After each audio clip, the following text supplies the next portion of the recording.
Aujourd'hui, une petite vidéo sur les applications proposées par Math Learning Center, un site que vous connaissez bien parce qu'on l'a souvent recommandé, et une nouveauté qui nous est proposée par Math Learning Center pour quelques-unes de leurs applications mathématiques, c'est-à-dire la possibilité pour les enseignants ou les élèves de partager le travail.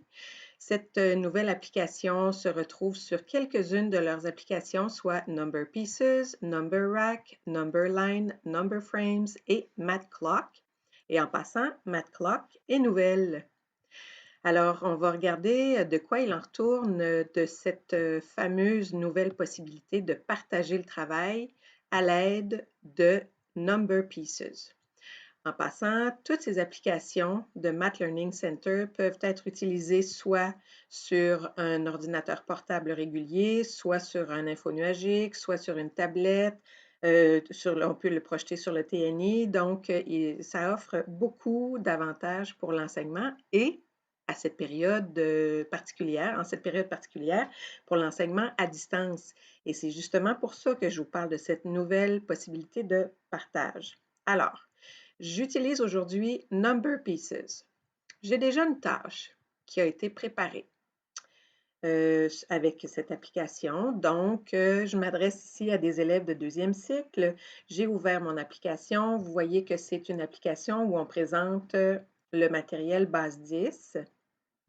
Je pourrais utiliser que du jaune, mais je pourrais décider d'utiliser le matériel base 10 avec des couleurs.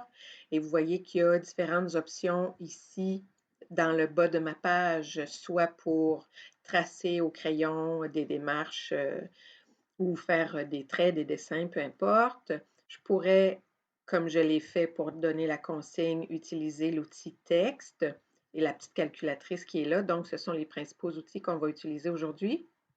J'ai déjà écrit ma consigne, comme je vous disais. Je pourrais décider d'étirer mon encadré sur toute la page ou en prendre seulement une partie de l'espace. Ça dépend de ce que vous choisissez. Moi, j'ai choisi là, de le mettre dans le coin à gauche pour que les élèves aient de la place pour faire leur démarche. À droite, c'est-à-dire moi, je le mets à droite pour que les élèves aient de la place à gauche pour faire leur démarche. Et je pourrais grossir mon caractère si je voulais. Donc, une fois que j'ai proposé ma démarche aux élèves, c'est là que le fun commence pour le partage. Il y a ce petit icône en bas, le petit encadré avec la flèche. Je clique et j'ai trois possibilités. Je peux faire une capture d'image et partager cette image-là avec les élèves ou encore une fois que les élèves ont fait leur démarche, ça pourrait être la façon de faire pour partager avec moi ce qu'ils ont fait. Je pourrais copier le lien et partager le lien avec les élèves pour les mener à cette tâche ou encore obtenir un code. Je fais un copier-coller. Comme j'ai déjà expérimenté la tâche, je vais vous parler un peu de comment je l'ai partagée avec les élèves. Alors, moi, j'ai un groupe sur Teams, j'ai ma classe. Je peux partager le code dans la conversation pour que tous mes élèves le voient et qu'ils me répondent sous la consigne. Mais je peux aussi partager cette tâche-là avec un devoir. Donc, j'ai fait les deux façons et ça fonctionne très bien.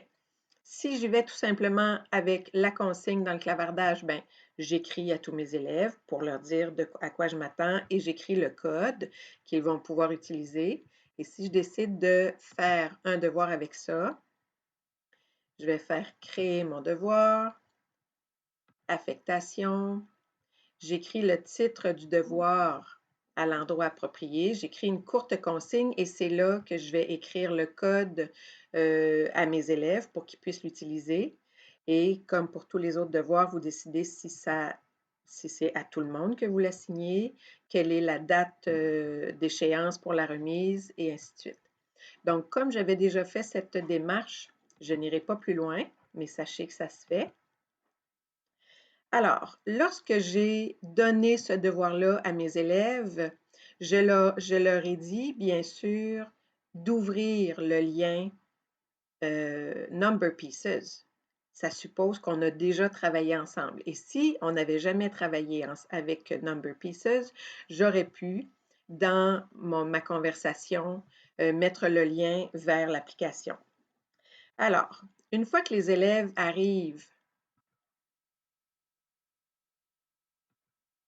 ouvrent l'application Number Pieces, ils vont entrer le code que je leur ai donné à l'aide de la petite clé. Une fois qu'ils auront entré ce code, ça va les mener directement à la page du travail. Et lorsqu'ils ont terminé le travail, ils pourraient faire comme Julie et m'envoyer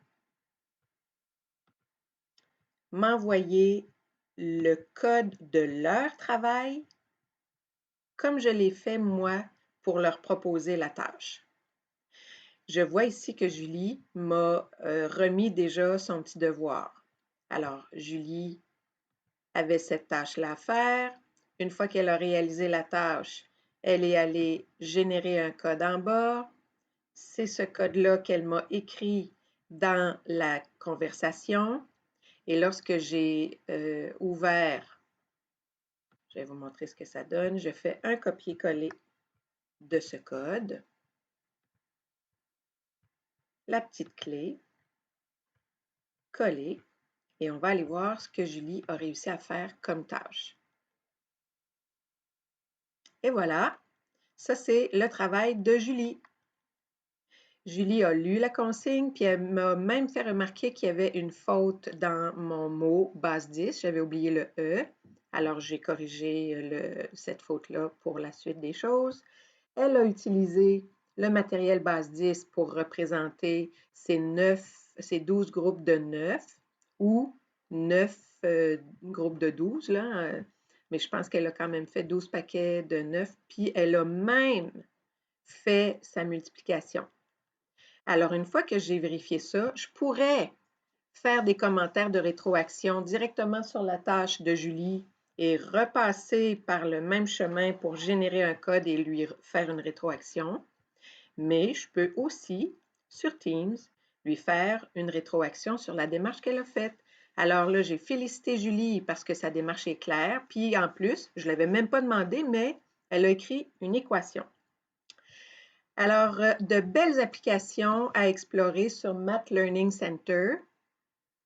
Et sachez aussi que le récit propose une auto-formation avec un webinaire que vous pouvez aller écouter.